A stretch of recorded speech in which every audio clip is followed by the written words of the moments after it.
Hi.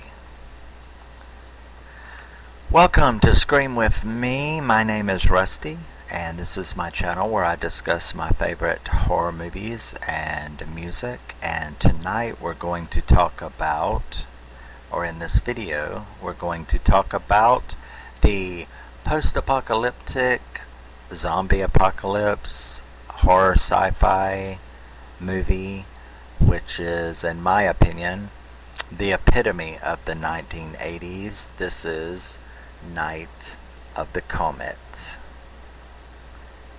Now this is the Shout Factory Collector's Edition. I don't go all out for really expensive editions unless they're movies that I really love. And this one has the reversible. That's the original movie poster. That's the special edition. And I was very, very happy to get it. Night of the Comet is one of my favorite horror movies ever. And one of the few comedy horror, I guess. I'm not really much into comedy horror.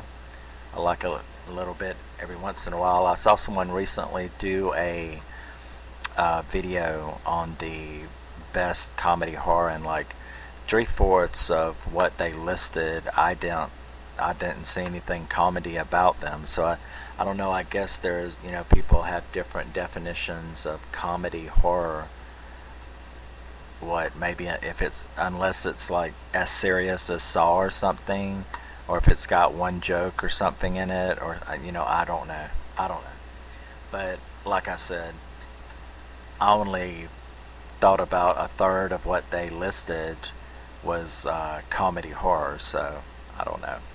But this movie was released in 1984, and it stars Catherine Mary Stewart as Reggie or Regina, Kelli Maroney as Samantha, and Robert Beltran as Hector. Now, Robert Beltran, you might know from Star Trek Voyager. He is Commander Chakotay in Voyager. So when Voyager came out, I instantly recognized who he was. He was also in Eating Raoul, but I don't know. I mean, that movie didn't do too much for me, but I did recognize him from this because this is one of the, like I said, there is the this is a quintessential 80s movie. It is got the best of everything that the 80s were. The soundtrack is phenomenal. Just everything about this movie is so 80s. And another thing that's interesting about this movie is that it's nostalgic, but it's not dated. And that's kind of what I think is funny. I mean, I still like a movie if it's dated, but it's just interesting the way that some movies can be nostalgic and dated, and some can just be dated. But this is just, this is nostalgic without being dated. As interesting as it is, the soundtrack, the clothes, the whole overall aesthetics of this movie is just everything 80s. There's nothing dated about it. I mean, especially nowadays with everything being so retro, I consider this this movie almost looks to me like it was made today, but just made retro, like Fear Street, 1978 Fear Street, or whatever. Some of these movies that are, intentionally try to look real retro or have retro aesthetics. This is what this appears to me. So this is one of those movies to me that doesn't really seem to appear dated or anything like that. It just looks very retro and everything 80s. I'm of course a 80s baby, so I love my 80s movies. The Molly Ringwald oeuvre. You've got Pretty in Pink and 16 Candles and Wild Horses and The Stand. The Breakfast Club was at the tail end. Because to me, like, even in the early 90s, they were still making movies that I consider 80s movies, because everything that was going on, um, production wise, it is still there in movies, even if they were made in the early 90s, like they just missed the 80s. But then again, I mean, if you think about it, many movies take years, so the movies could have been written, and pre-production and all of that was taking place in the late 80s, and they didn't, get completely filmed and released until the 90s.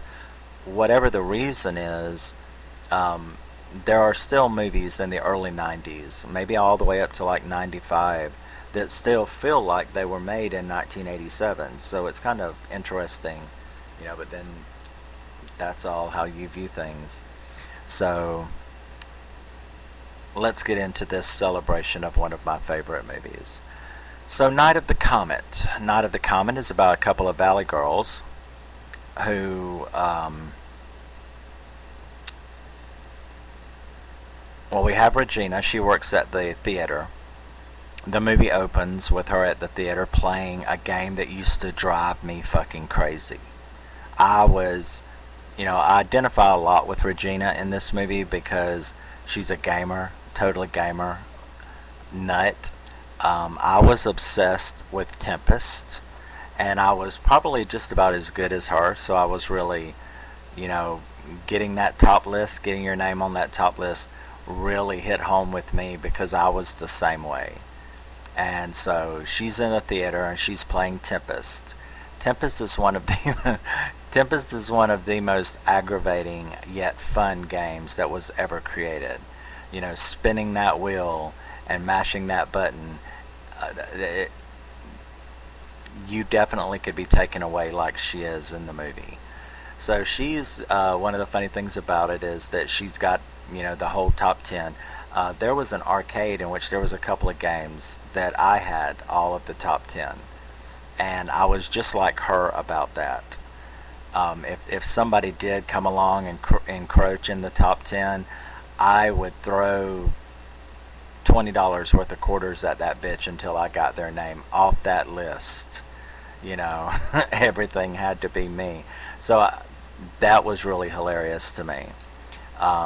When her, her initials are EG for Reg, she found DMX on there, and or DMK. I'm sorry, DMX, but DMK, and so that's where she got really irritated because someone had encroached into the top 10 of the game. So that was really cool.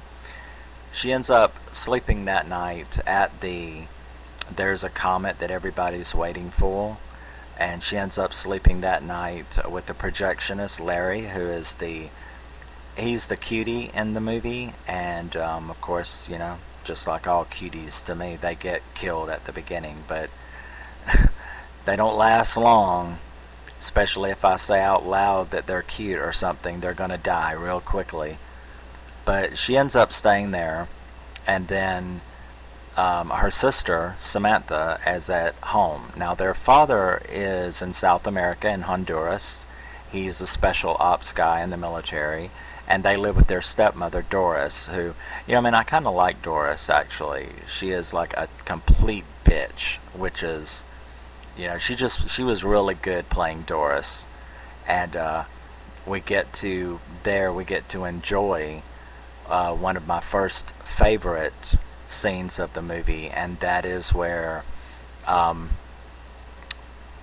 Regina calls home because she wants to stay at the theater, and she needs her sister to help lie to Doris. Now, Regina is 18, so there you go. But Doris gets on the phone and says, no, you come home now. They have this little argument, and they don't like her. She don't like them. But that becomes one of the first reel of my favorite quotes. This movie's got a lot of really fantastic quotes to me. But the one where Samantha, looks at her and says, you were born with an asshole, Doris. You don't need Chuck. Then Doris slaps her. She slaps Doris back, and then Doris cold cocks her and knocks her ass over the couch onto the floor. That was hilarious. Now this causes Samantha to go and spend the night in the tool shed. And back then, those little tool sheds, instead of being aluminum, a lot of them were steel. So you have Regina staying in the steel projection room, and you have Samantha spending the night in the tool shed pretending to run away because of the fight that she had just had with her stepmother Doris.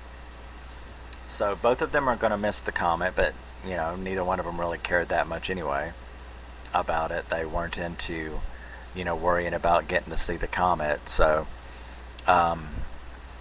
when they wake up the next day, Regina wakes up in the projection booth with Larry, who is very, very upset because he had lent out a movie. He had lent it out to a collector to make a bootleg copy of it, and the guy was supposed to be back, and he has not come back yet. So Larry's all upset. This wakes Regina up. They get up. He's like, well, I'm going to go to his house and look for it because we'll get in real trouble. And they would have. They would have gotten into a lot of trouble had not the comet wiped everything out. But he's killed right outside. Regina doesn't know that.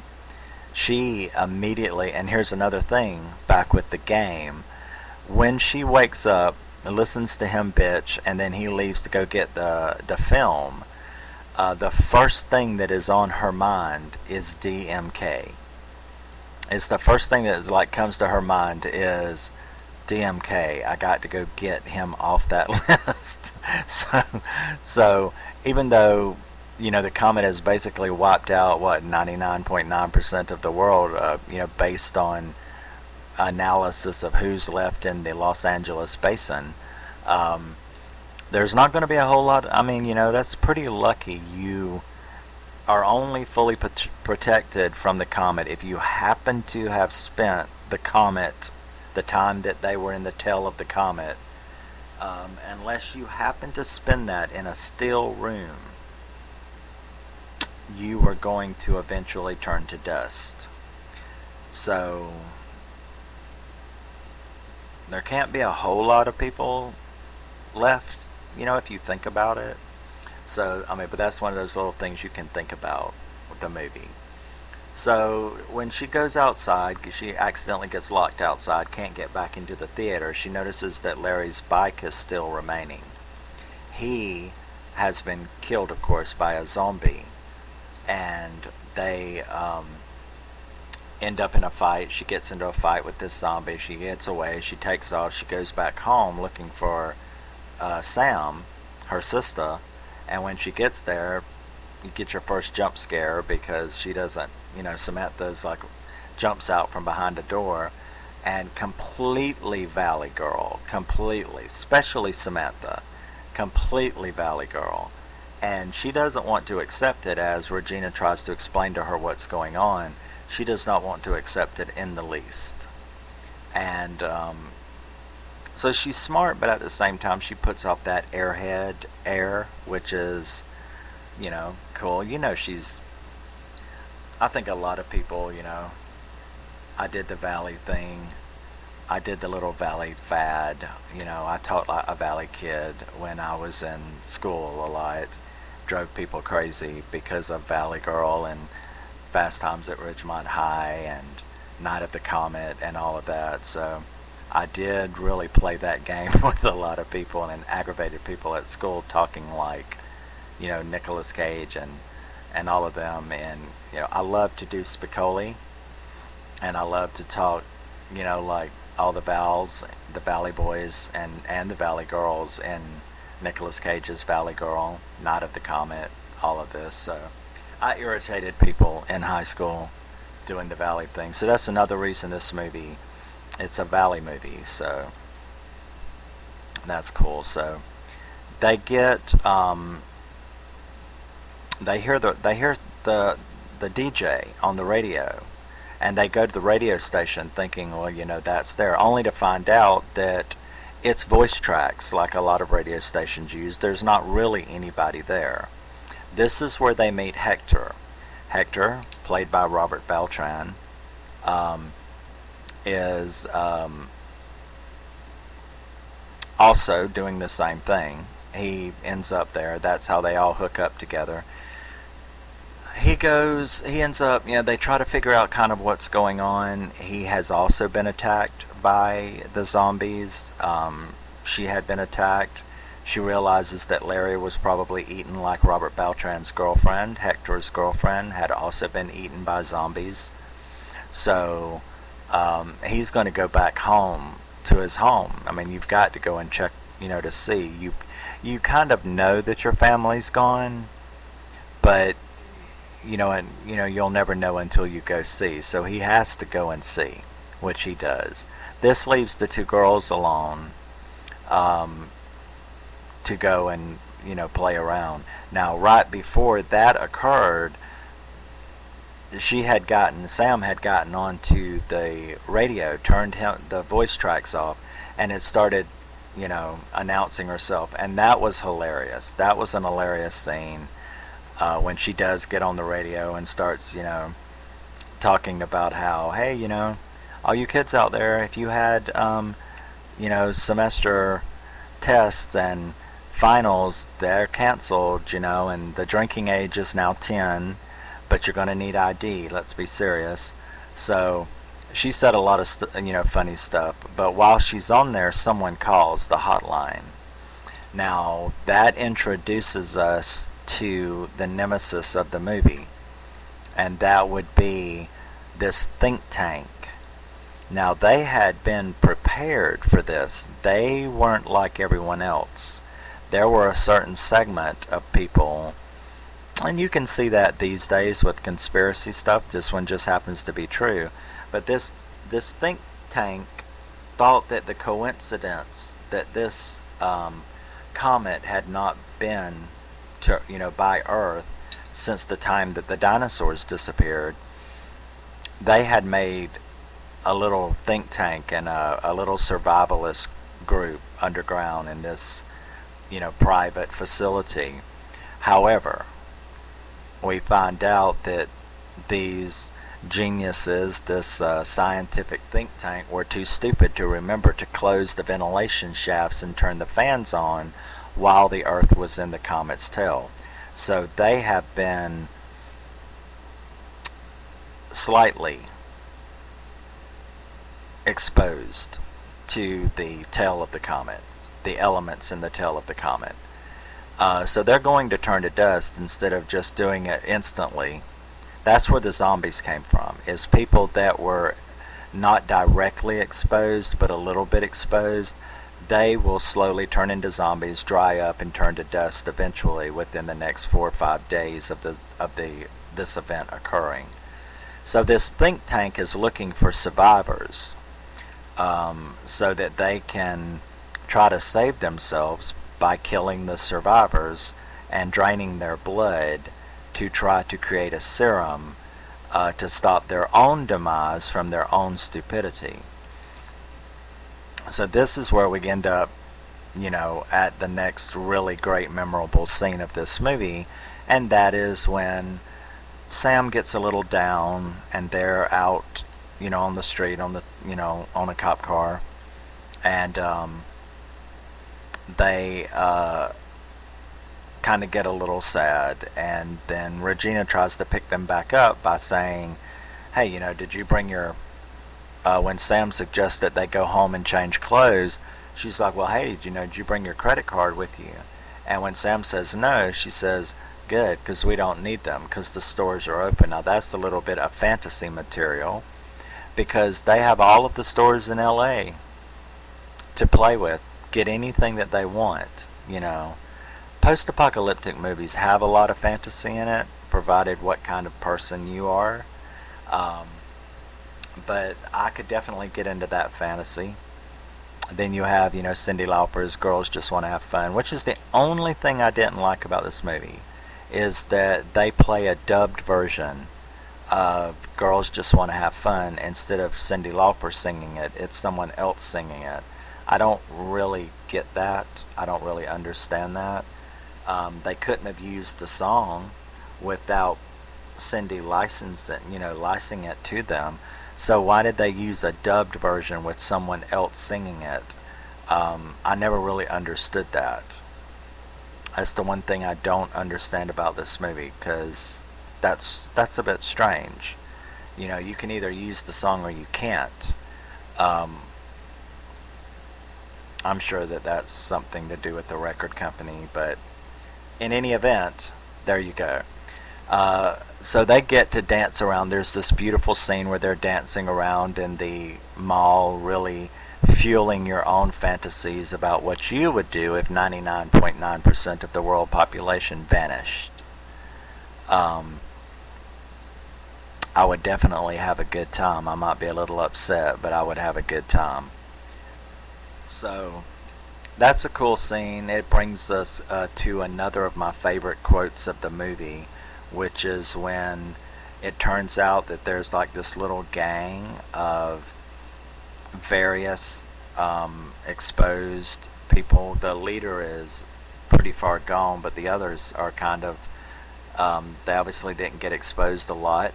They were probably in the basement or whatever, and they didn't really make it clear whether the leader was definitely exposed. He was already turning. But the others, they didn't show any signs of turning, so who knows, I don't know. They didn't, we don't get to find out it anyway. They were psychos in any event, so they have a big shootout, in the mall, which is cool. Now, meanwhile, like I said, you remember the think tank, they're looking for them. And they came to the radio station and they weren't there, so they figured, teenage valley girls, they're probably going to go to the nearest mall, so that's what they're doing, is looking for them.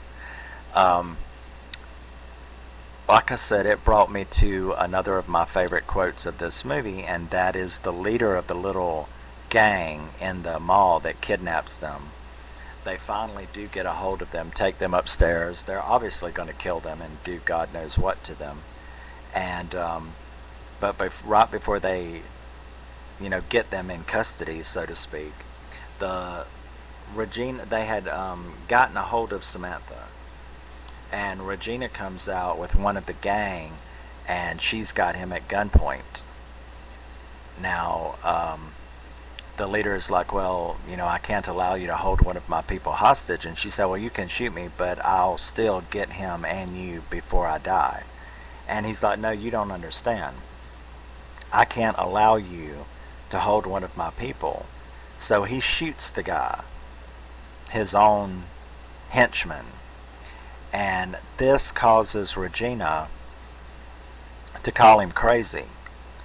She's like, well, you're crazy. And he's like, I'm not crazy, I just don't give a fuck. And that, I think, that is probably my favorite line in the whole movie, of so many in this movie. But in this day and age, the last 2 years, that's definitely been my motto. That's been my motto. I feel the same way.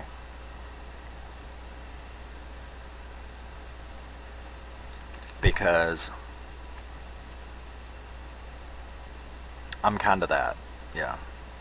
These last 2 years, well, ever since ever since 2016.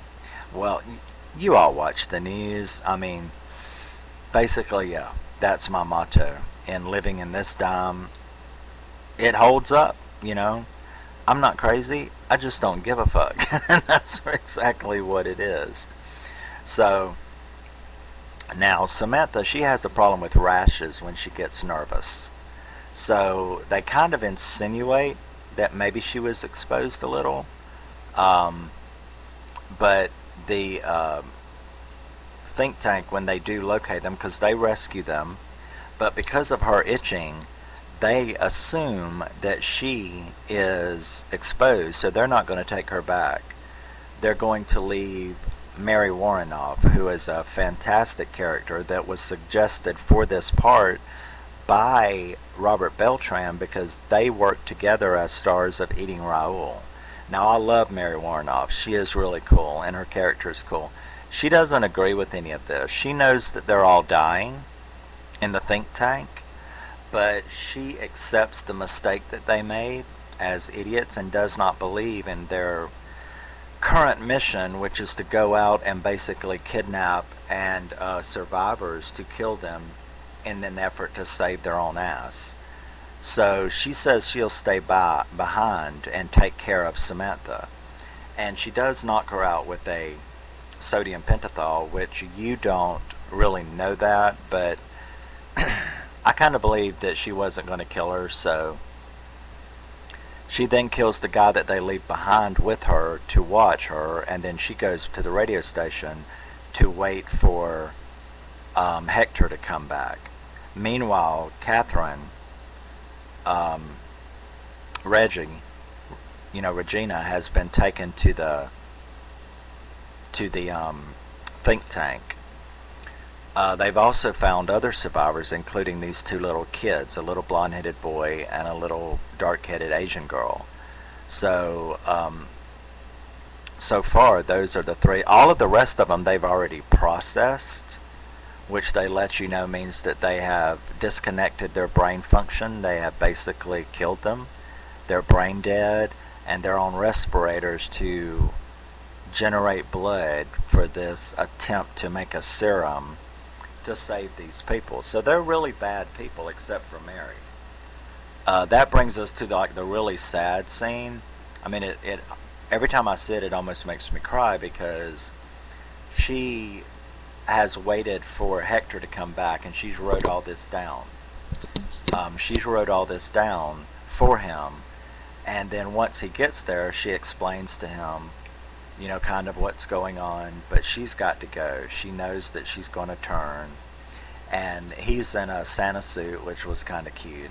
He said in his interview that he didn't like doing that, but I think it worked fine because I thought it was cute that he come by, you know, back dressed up as Santa Claus. So she commits suicide right in front of him by injecting herself with a lethal cocktail. But as she's dying, you know, she looks at him and she says, you know what, they were right, you are cute. And then her last word is Santa Claus. And then she dies. And that was real sad, you know. That was a real sad scene. And it made me think to myself, well, you know, she doesn't want to turn into a zombie, and she knows she's going. So I guess, you know, your last vision is a beautiful guy. I guess that's the best way to go, right? Quiet, lethal injection, staring at what she considered to be a beautiful guy. And Robert Beltran was very cute in this movie. He's very attractive in this movie. He was about 15 years older when he started Voyager, so I never really found him. He's not my type in Voyager, but in this movie he is a cutie. So he ends up taking Samantha. They go, they attack, or they infiltrate the think tank where they rescue Regina. They fight their way out, them and the kids, the two kids. They can't do nothing about all the people that they've already killed because they're brain dead anyway. So they rescue them and they go back to town where Samantha, who has been sad this whole time because so far they've only seen one other guy, and even though the blonde-headed boy and the little girl that they have with them, I guess the boy looks about 13 and the girl is maybe 10. So Samantha's all sad because I guess she doesn't want to wait 6 years or so, 5-6 years for the blonde boy to grow up. So she knows that Regina and Hector are together, they're gonna be together now, and she's kind of bitched through the whole movie. It's like, what am I gonna do? Um, she even says there at the end, well, because she sees them from across the street. At the end of the movie, she sees them across the street, and they do, she's like, oh my God, they look like the Brady Bunch, and they actually did. They they looked pretty ridiculous, and she's like, what are y'all doing over there? And they were waiting for the light to change so that they could cross the street. She starts yelling and screaming at them. It's like, are you stupid or something? There's nobody left, and you're waiting. So she walks out into the middle of the road and starts, spinning around, screaming and saying how stupid they were, only to a big BMW, convertible comes racing around the corner and nearly hits her. And Regina looks at the little boy and she's like, see what happens when you try to cross without waiting for the light to change. And he pulls up, and he's this valley guy. He's a valley dude. So him and Samantha are perfect together, obviously. And Regina and Hector are like, well, we don't even know who this guy is. And she's like, it doesn't really matter, but who are you? And he says, David Mason Keener.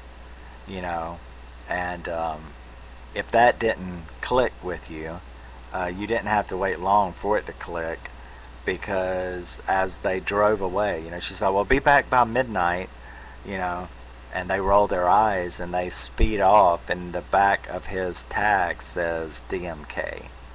So he was obviously the guy who had been infiltrating Regina's Tempest top 10 score. So that was all cool. And there you have it. There's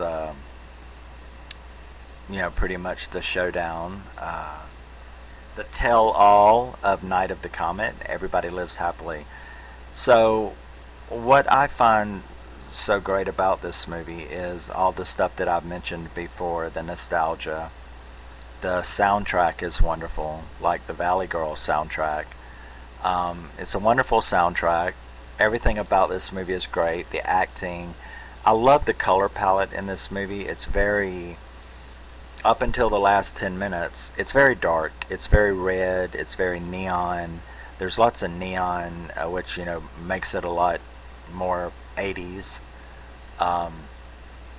So yeah, everything about that part is great. Now, what I love about post-apocalyptic movies is, we love freedom. Everybody loves freedom. We need rules, but it's fun to fantasize about there being none. This all comes down, of course, to what your morals are and whether you're a good person or not. But thankfully my fantasies are pretty innocent.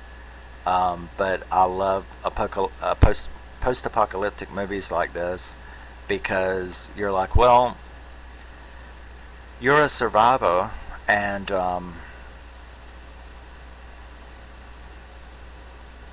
what would you do? And I mean, you're going to be scared, and you're going to have to go through a lot of trials and tribulations, and you'll be lonely unless you run across other survivors. But the fact is, what are you going to do? I would be perfectly fine for quite a while, to tell you the truth. It's like that boy, DMK, when she's like, nice car, he goes, well, thank you, I've got 23 of them. Yeah, there you go. I mean,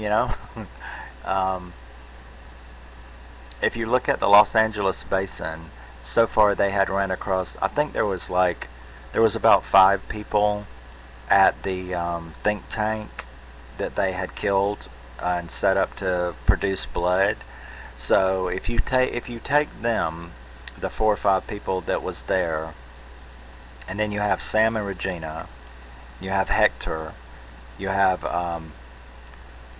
Larry would have lived, of course. I mean, he lived through it. He would have been fine. He was not exposed. Him and Regina spent the night in the projection booth. He got killed by a zombie. So, but you still have to include him. And then Hector had a girl. They spent the night in the back of his semi.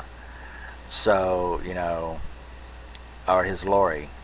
So they spent the night in there, which was made of steel, so it protected them. So if you add her, and then you got the two kids, so that's what, about 15, 15 people in the entire Los Angeles basin that showed up to the radio station that they ran across. So if you use that as sort of a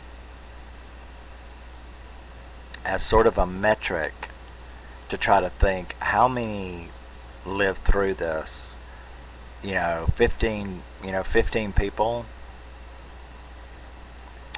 were found by them and this think tank. So 99.9%, maybe 99.8% of the world population is gone. We could all have our own city, you know. So you may be talking about 5 people a city. It's just all according to whether or not you happen to sleep in an enclosed area that was enclosed by steel. I would imagine that there would be a lot of military that happened to be like down in silos and things like that, perhaps. But that's what I mean. Movies like this are real food for your imagination and your fantasies. So I have a good time just sitting back and going, it's the same thing with the Omega Man and Charlton Heston. If I was the survivor in the Omega Man, what are you going to do? Now his was even worse because he was a lot lonelier throughout the entire movie, but you found out that there were pockets of survivors in that movie as well. So, I used to, until Night of the Comet came along, those are 2 of the biggest movies that I have those kind of fertile fantasies about. What would you do? Well, I know what I would do in the middle of Los Angeles when there were only 5 people that survived. I would have a lot of fun in a lot of stores, and I would have everything I want without a doubt. And the zombie threat, that only lasts about 5 days because the think tank had, figured out that even if you were only mildly exposed, nobody was really going to live past 4 or 5 days after the comet left. This whole movie takes place in 3 days. And, everybody's gone in 3 days. It rains. There's nothing but the world population is just dust to be washed down the drains. So there wouldn't be any threat from zombies or anything after 3 to 5 days. So once you made it through that, like they did, you're home free with an entire society to rebuild. So definitely food for fantasy. And I'm looking at my notes to see if there was anything that... The Mac 10s. This Blu-ray has got a couple of really nice special features on it, and that is an interview called Valley Girls at the End of the World. And it is an interview with Catherine Mary Stewart and Kelli Maroney about this movie, how they got it, how they, what it was like to film it. And then there's another one with Robert Beltran, who talks the same stuff. And the scene where they are firing the Mac 10s, practicing firing the Mac 10s at the car, interestingly enough, it turns out that scene was improvised. And I didn't know that, and that was really interesting because it's a funny scene to me when they're firing the Mac 10s at this car practicing, and the thing keeps jamming, and Samantha turns to Regina and says, that's the problem with these things. Daddy would have got us Uzis. Like she was like slamming Regina for grabbing Mac 10s instead of Uzis. And, and she said that, that's the problem with these things. Daddy would have got us Uzis. And Regina rolled her eyes about it. She's like, well, the car didn't know any difference. But it turns out that that is actually true.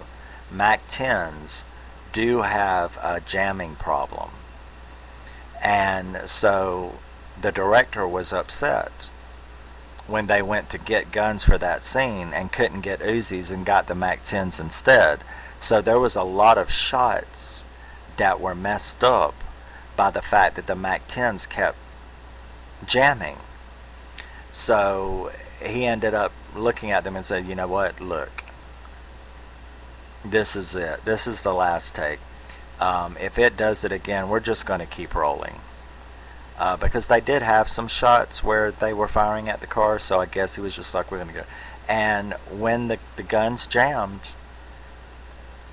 those lines from Kelli Maroney and Catherine Mary Stewart were completely ad-libbed. It jammed, she tried it again, it jammed, she knew the camera was still rolling, and then that's when she just went, oh, you know, that's what's wrong with these things. Daddy would have got us Uzis. And then Catherine Mary Stewart, she just shrugged her shoulders and said, well, the car didn't know any difference. That was entirely ad-libbed. So that was a little interesting thing to find out. Yep, that's all. My last note here says, I'm not crazy, I just don't give a fuck. That's my favorite line from the whole movie. So, and it's so applicable today. But yes, that was our little celebration of one of my favorite 80s movies. 1984, Catherine Mary Stewart, Kelli Maroney, Robert Beltran, Night of the Comet. You really should try to find this. It's I think this cost me like $16 or something like that. It's a lot more than I usually pay for a movie, but brand new. It was like $16. The Shout Factory Collector's Edition of Night of the Comet. Comes with the Blu-ray and the DVD. So that's pretty cool. And that will do it for this episode. I appreciate you dropping by. I appreciate you listening to me rant on and celebrate this movie. I love Night of the Comet. And you should too. So what I say almost, that's my little tagline I think now. I love this movie. And you should too. But next, I'm going to be starting my celebration of the Chucky franchise with Child's Play. And I will see you with that, or for that. Thank you. Love you, miss you, bye. And I will see you in the next one.